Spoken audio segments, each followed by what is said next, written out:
Hello everyone, எல்லோரும் எப்படி இருக்கீங்க? நல்லா இருப்பீங்கன்னு பார்க்குறேன். இன்றைக்கி நம்ம சேனலில் என்ன பார்க்க போகிறோன்னு பார்த்தீங்கன்னா, போன விலாகில் வந்து வசந்த் பஞ்சமி எப்படி பூஜை பண்ணாங்கன்னு பார்த்தோம்.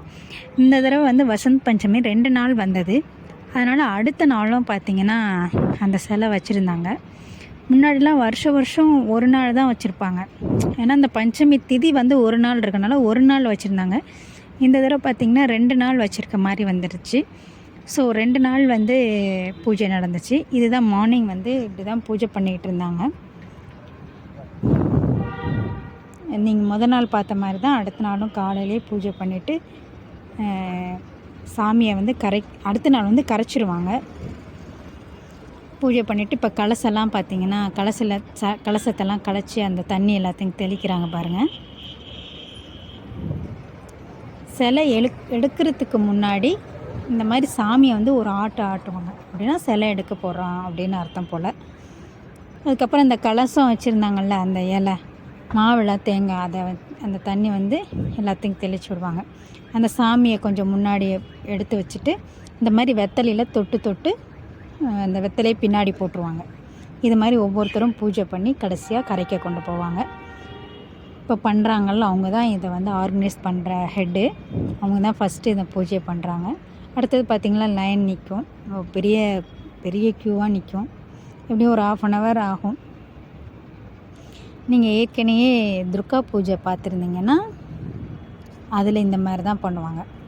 நம்மளோட சேனலில் இருக்குது துர்கா பூஜா, அதையும் பார்த்துருங்க.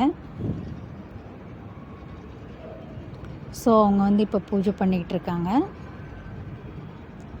வெத்தலையில் வச்சு தொட்டு உச்சியிலேருந்து உள்ளங்கால் வரை வெத்தலையிலேயே தொடுவாங்க. அதுக்கப்புறம் ஒரு பொட்டு வைப்பாங்க. அப்புறம் ஏதாவது ஒரு ஸ்வீட்டு சாமியோட வாயில் ஊட்டுருவாங்க. அப்புறம் அன்னப்பறவை இருக்குல்ல, அன்னப்பறவைக்கும் ஊட்டி விடுவாங்க. இது மாதிரி எல்லாமே பண்ணுவாங்க.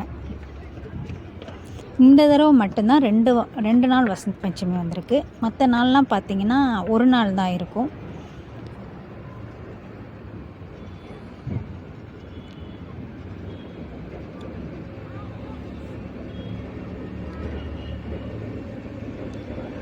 இது மாதிரி நம்ம ஊரில் இப்படி பண்ண மாட்டாங்க.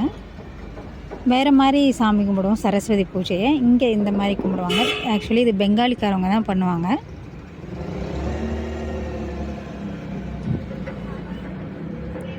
அதுக்கப்புறம் பார்த்திங்கன்னா பின்னாடி பேக் கேட்டுக்கு பின்னாடி ஒரு சின்னமாக குளம் வெட்டி வச்சுருந்தாங்க. அந்த தண்ணி ஊற்றி வச்சுருந்தாங்க. அதில் போய் இது மாதிரி சாமியை தூக்கி 3 தடவை சுற்றி சூடம் கற்பூரம்லாம் காமிச்சு இந்த மாதிரி முக்கிடுவாங்க. இது மாதிரி தான் நம்ம துர்கா பூஜைக்கும் பின்னாடி பேக்கெட்டில் இந்த குளத்தில் வந்து முக்கிடுவாங்க.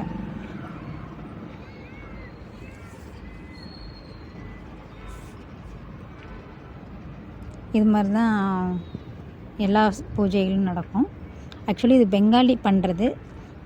எல்லா நார்த் இந்தியனும் பண்ண மாட்டாங்க, பெங்காலிக்காரவங்க மட்டும் பண்ணுவாங்க. ஏற்கனவே பார்த்திங்கன்னா அந்த குளத்தில் நிறைய சரஸ்வதி வந்து கரைச்சி விட்டுருக்கதை பார்க்க முடியுது நம்மளால்.